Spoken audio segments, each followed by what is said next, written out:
अस्सलाम वालेकुम जी। अज शामी समुंदरी लारी अड्डे का चौंक साहिवाल रोड जिन्ना भी है एसी साहब की हदायत ते इनू रेहड़ियां तो साफ़ कर दिता गया। रेहड़ियां वालियां ने अद्धियां सड़कां जिद्दां मल्लियां हुंदियां सी ते राहगीरां नूं भी बड़ियां लंघण दे विच मुश्किल आंदी सीगी ते जिद्दां कि तुसीं देख सकदे हो कि रेहड़ियां हुण थल्ले वाले रोडां दे उत्ते उन्हां ने खिलारियां होईयां ते बड़े गर्म आ। देखो सरकार दी टीमां जिहड़ियां वा ओह पहुंचियां वा कि रोड साफ़ करो, लंघण वालियां लई आसानियां पैदा करो।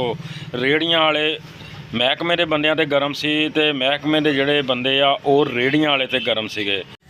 लेकिन एक गल आ कि जदों रोड साफ़ हुंदा खुला हुंदा ते देखण दे नज़ारे भी वखरे ही आ ते वैसे भी सोहना लगदा। जिद्दां कि ओह रेहड़ी वाला देख रहे हो तुसीं लैके साइड नूं जा रहा वा ते जिद्दां ही सुत्ते आ ते सुबह उठे आ ते अल्लाह पाक ने भी ठंड बहुत ज़्यादा कर दित्ती आ। बारिश हल्की हल्की हो रही सी, तुसीं देख सकते हो कि अगले दिन सुबह बारिश हल्की जी हुई है, ज़्यादा नहीं लेकिन हवा चली है, दरख्तों ते भी रौनक आ चुकी है ते समुंदरी का मौसम भी बड़ा खूबसूरत ते प्यारा जिहा हो गया वा।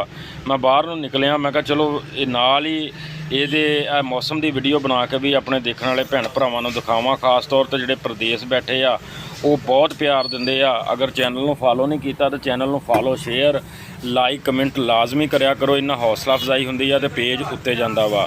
अपना तमाम भैन भरावां ने ढेर सारा ख्याल रखना। मैनूं दिओ इजाज़त। अल्लाह हाफिज़।